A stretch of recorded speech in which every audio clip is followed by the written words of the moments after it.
Warum wir immer wieder auf die falschen Gurus hereinfallen. Hinter jedem großen Finanzcrash der modernen Geschichte standen seine Stars. Sie waren im Fernsehen, auf den Titelseiten der Magazine und auf den großen Konferenzbühnen. Sie schrieben Bestseller. Sie sprachen mit einer unerschütterlichen Gewissheit. Nervösen Investoren versicherten sie, das System sei solide, die Chance historisch, und die Skeptiker verstünden einfach nicht, dass eine neue Ära angebrochen sei. Doch wenn sich der Staub gelegt hatte, waren genau diese Stimmen, die am lautesten schrien, diejenigen, die am weitesten daneben lagen. Das hier ist keine Geschichte über Dummheit. Es geht nicht um naive Anleger oder leichtsinnige Zocker. Viele der Menschen, die den falschen Gurus vertrauten, waren hochgebildet, analytisch und wohlhabend. Pensionskassen vertrauten ihnen, Universitäten vertrauten ihnen, die Regulierungsbehörden vertrauten ihnen. Die eigentliche Frage ist viel härter. Warum vertrauen intelligente Menschen immer wieder selbstbewussten Personen, die dann spektakulär scheitern? Teil 1. Das Ende der 90er und das Märchen vom Internet. Gehen wir zurück in die späten 90er. Das Internet veränderte alles. Unternehmen ohne einen Cent Gewinn gingen an die Börse und verdoppelten ihren Wert am ersten Handelstag. Der Nasdaq-Chart schoss fast vertikal in die Höhe. Es fühlte sich an wie ein technologisches Schicksal. Und dieses Schicksal brauchte seine Dolmetscher. Henry Blodgett, der junge Analyst, wurde zum Symbol der New Economy, nachdem er den Aufstieg von Amazon korrekt vorausgesagt hatte. Investoren wollten keine Zahlen, sie wollten Gewissheit. Jahre später enthüllten interne E-Mails jedoch die Wahrheit. Aktien, die öffentlich als Strong Buy angepriesen wurden, bezeichneten diese Analysten intern als Müll. Aber das System belohnte Optimismus. Vorsicht brachte keine Deals ein, Sicherheit dagegen schon. Im Jahr 2000 platzte die Blase, Billionen an Marktwert verdampften und Blodgett wurde lebenslang aus der Branche verbannt. Teil 2: Bernie Madoff und das Gift der Beständigkeit. Während die Dotcom-Blase ein lauter Sturm war, war der Fall Bernie Madoff ein leiser Killer. Madoff schrie nicht. Er versprach keine absurden Renditen. Er verkaufte etwas viel Verführerischeres: Beständigkeit. Ungefähr 10–12% Rendite pro Jahr, egal wie volatil der Markt war. Als ehemaliger Nasdaq-Vorsitzender war er tief im System verwurzelt. Die Leute suchten bei ihm nicht nach Gier, sondern nach Ruhe in unsicheren Zeiten.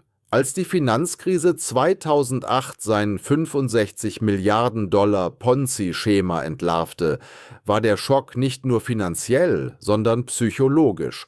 Man hatte nicht einfach einem Betrüger vertraut, sondern einer Autorität. Und Autorität tötet die Skepsis. Teil 3: Hauspreise fallen nie. Oder doch?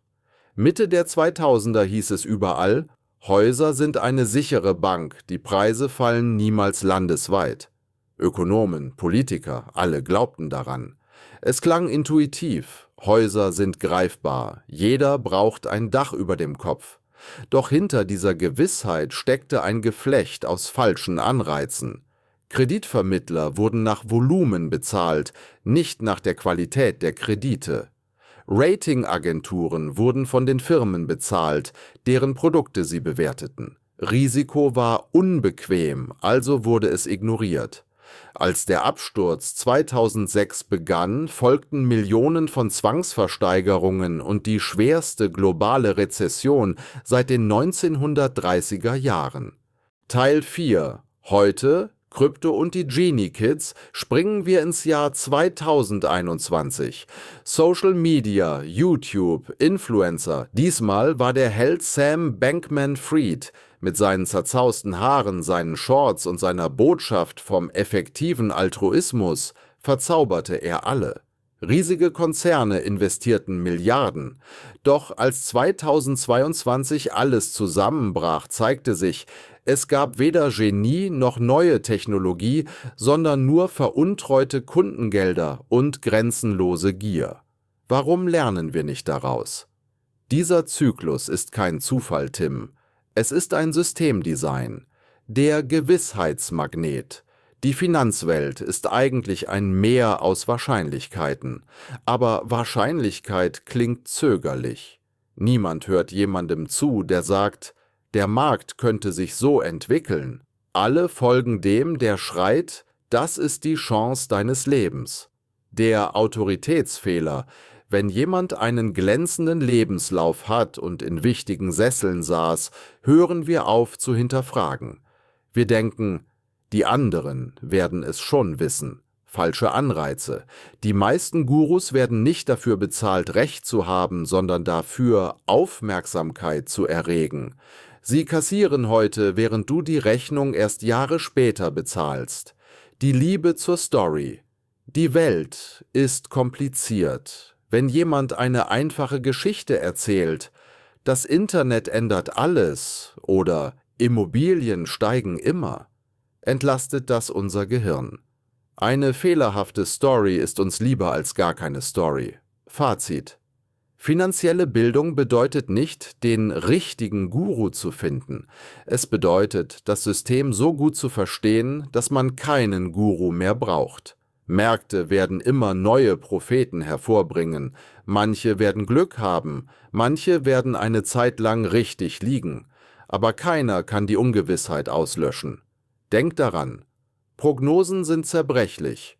Vorbereitung ist wahre Stärke. Vorbereitung heißt Diversifikation, Risikomanagement und Skepsis gegenüber Absolutheiten. Jede Generation glaubt, sie hätte endlich den einen Propheten gefunden, der die neue Ära wirklich versteht. Und jede Generation stellt am Ende fest, die Märkte bleiben ungewiss, Schulden bleiben gefährlich und die menschliche Psychologie bleibt konstant. Wenn du dich schützen willst, schau nicht auf den, der am lautesten brüllt, sondern darauf, wie das System funktioniert. Findest du nicht auch, dass diese Gurus alle paar Jahre nur ihr Kostüm wechseln und wieder vor uns stehen? Die Geschichte wiederholt sich, weil sich die menschliche Psychologie und Machtinteressen nie ändern. Wenn dir dieser Blickwinkel gefallen hat, dann bleib dran. In den staubigen Seiten der Vergangenheit liegen noch viel mehr Antworten. Das war's für heute bei Die Vergangenheit. Vergiss nicht zu abonnieren und die Glocke zu aktivieren. Wir sehen uns morgen.